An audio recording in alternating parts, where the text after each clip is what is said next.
begitulah cepatnya hari itu berlalu. Hari berubah menjadi pekan, pekan menjadi bulan, bulan menjadi tahun, tahun menjadi windu, windu berubah menjadi abad. Yang mati hilang, yang dulu hidup kaya, hari ini hanya tinggal kenangan saja. Kemana mereka dulu yang hebat-hebat, bangsawan, para penguasa? Semuanya mati ditelan zaman. Yang tinggal hanya apakah dia orang paling baik, dicatat dengan tinta emas, atau dia orang paling jahat, dihujat, dicaci dan dimaki. Harimau mati meninggalkan belang, gajah mati meninggalkan gading, manusia mati meninggalkan nama, nama yang baik atau nama yang buruk. Wa tilkal ayyamu nudawiluha bainan nas. Demikianlah hari demi hari kami pergantikan di antara manusia. Untuk apa hari ini dirubah Allah Ta'ala? Mengapa hari ini datang silih berganti dan kita ada di dalam zaman itu? Liya'lamallahu alladhina amanu. Allah ingin menguji siapa yang imannya tetap istiqamah, siapa yang masih tetap beriman sampai hari ini. Khatib mengucapkan alhamdulillah, nikmat yang paling besar adalah nikmat istiqamah dalam iman dan Islam. Berapa banyak ketika hari berubah, yang dulunya dia adalah orang baik-baik, hari ini berubah menjadi tidak baik. Yusbihu mu'minan, pada waktu pagi dia beriman, wa yumsi kafiran, petang hari dia berubah menjadi kafir. Maka kita selalu meminta, ya muqallibal qulub, wahai engkau yang membolak-balikkan hati, tsabbit qulubana, kokohkan hati kami, ala dinik, dalam agamamu, wa ala ta'atik, dalam ketaatan kepadamu. Berapa banyak yang dulu susah melarat, miskin, untuk sesuap nasi pun sulit, tapi begitu dilapangkan Allah rezekinya, tidak menjadi hamba yang bersyukur. Dia lalai, dia sangka itu karena jerih payahnya, dia kufur nikmat Allah Subhanahu wa ta'ala. Tapi siang hari ini alhamdulillah, ada hamba yang disehatkan Allah, dia tetap bersyukur. Ada hamba yang ditingkatkan Allah rezekinya, dia tetap bersyukur. Ada hamba yang dinaikkan Allah kuasanya, dia tetap bersyukur.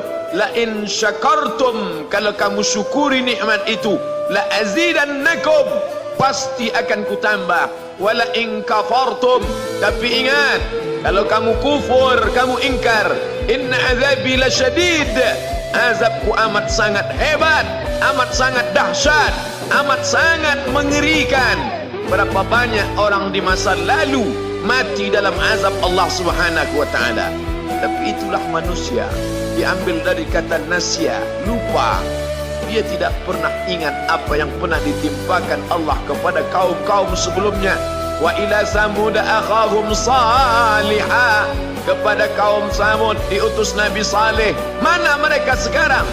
Punah, musnah, tidak ada lagi di atas muka bumi Allah. Wa ila Madyan akhahum Syuaiba, kepada kaum Madian diutus Nabi Syuaib. Mana mereka sekarang? Punah, musnah, tidak ada jejaknya di atas muka bumi. Wa ila Adin akhahum Huda, kepada kaum Ad diutus Nabi Hud. Tidak satu pun ada di atas muka bumi, tapi orang tetap juga angkuh dan sombong. Memang itulah manusia yang berada di atas muka bumi Allah Subhanahu wa ta'ala. Maka orang-orang yang baik tidak pernah berhenti mengajak kepada kebaikan. Umat ini dikatakan baik bukan karena banyak ibadahnya. Umat ini dikatakan baik bukan karena dia pergi bolak-balik ke kota Makkah Al-Mukarramah untuk haji dan umrah. Allah puji umat ini, kuntum khaira ummah, kalian umat terbaik. Kapan? Bila umat ini disebut umat terbaik? Ta'muruna bil ma'ruf, ketika engkau sanggup mengingatkan saudaramu dalam kebaikan. Pagi ingatkan tentang siang, siang ingatkan tentang petang, petang ingatkan tentang malam, malam ingatkan bahwa esok pagi kita tetap berbuat baik. Wa tanhauna 'anil munkar, larang mereka dari perbuatan mungkar. Maka hari-hari yang sudah kita lewati di masa yang lalu, sanggupkah akan pulang kembali?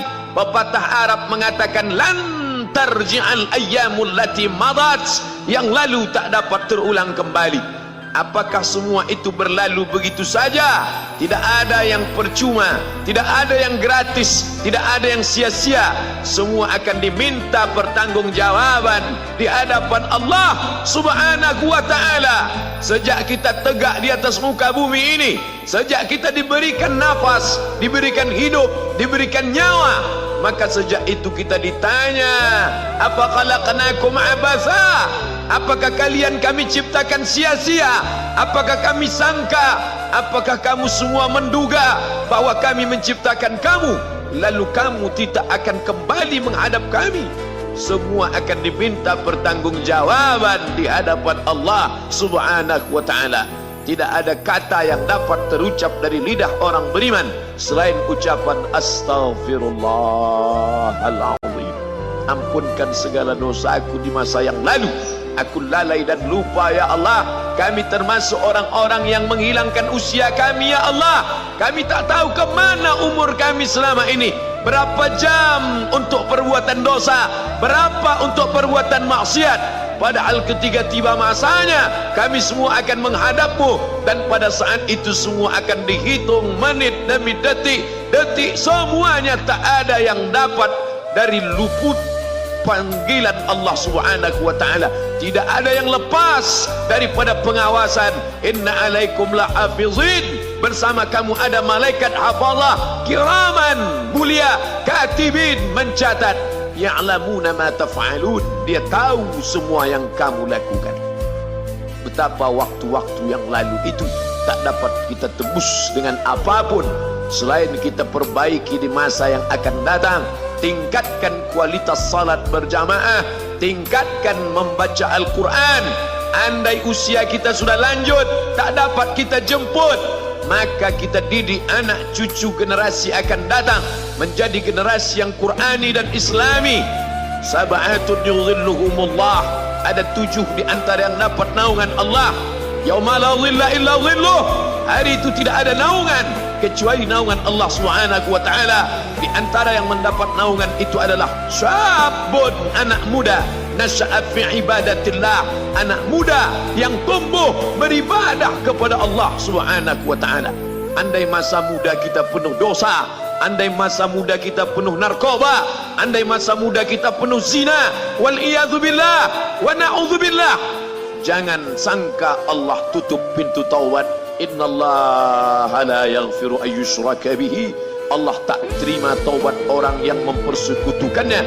Wa yaghfiru ma duna dzalika liman yasha, tapi taubat selain itu diterima, dibukakan Allah Ta'ala. Mari perbaiki anak menantu, cucu, kawan, sahabat, andai talat, ajak ke jalan Allah Subhanahu wa ta'ala. Itulah salah satu memperbaiki yang masa lalu, kita perbaiki di masa yang akan datang.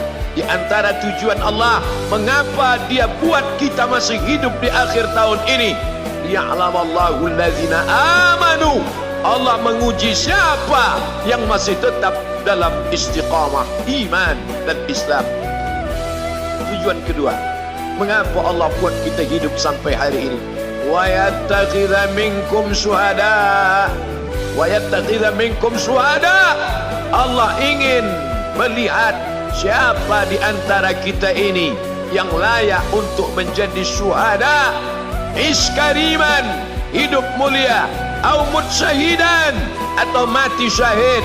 Pilihan orang Islam tidak banyak. Kalau hidup, hidup mulia. Kalau mati, mati syahid. Jangan hidup hina, mati terlunta-lunta, tidak diterima Allah Subhanahu wa ta'ala. Hidup mulia atau mati syahid dipersaksikan oleh para malaikat. Man kharaja fi talabil ilmi, siapa yang keluar rumah dengan niat menuntut ilmu, fahuwa fi sabilillah, maka dia seperti orang yang berjihad fi sabilillah, yang jauh meninggalkan kampung halaman, menuntut ilmu di perantauan. Jangan kau sangka kau anak yang terbuang, engkau adalah seorang syahid. Andai mati dalam perjalanan, maka matimu adalah seorang yang mati syahid. Mencari rezeki yang halal, meninggalkan anak dan istri demi untuk memberikan nafkah, menjaga diri dari riba, menjaga diri dari haram, menjaga diri dari syubhat. Ditinggalkan anak yang masih kecil, istri yang memerlukan kasih sayang. Kutinggalkan kalian bukan karena hawa nafsu, tapi ingin mencari yang halal. Tetesan air mata, penuh keringat dan kerinduan, munajat di tengah malam, dibayar Allah Ta'ala dengan tetesan darah seorang syahid. Man mata duna malihi, siapa yang mati membela kehormatan hartanya, fahuwa syahid, maka dia mati syahid. Betapa seorang yang susah melarat hanya untuk menjaga diri dari yang haram dan syubhat, Allah muliakan dia. Inna akramakum indallah, yang paling mulia di antara kamu di sisi Allah, atqakum, yang paling takut kepada Allah. Ramai kita di rumah Allah ini, yang paling kaya kah yang paling mulia? Tidak. Yang paling ganteng dan paling hebat kuasanya kah yang paling mulia? Bukan. Yang paling berilmu, buya, kiai, ulama, apakah dia yang paling mulia? Tidak ada jaminan. Tapi yang paling takut kepada Allah Subhanahu wa ta'ala, takut terjerumus dalam riba, takut terjerumus dalam syubhat, takut makan haram, sehingga dia biarkan dirinya dalam kesusahan, susah dalam pandangan manusia, melarat dalam pandangan orang kaya, tapi hidup mulia dalam pandangan Allah, para malaikat, nabi dan rasul. Hari ini orang itu dikatakan bodoh, hari ini dia dikatakan goblok, hari ini dia dikatakan kamu tolol sekali. Mengapa tidak kamu pakai kekuasaanmu? Mengapa tidak kamu pakai kesempatan? Hidup hanya sekali, pakailah sesuka hati. Tapi dia takut kepada Allah Subhanahu wa ta'ala. Pagi dan petang dia katakan, Allahumma ajirna minan nar, Allahumma ajirna minan nar, Allahumma ajirna minan nar. Selamatkan kami, aku, istriku, anakku, keluargaku dari api neraka ya Allah, aku dari api neraka ya Allah.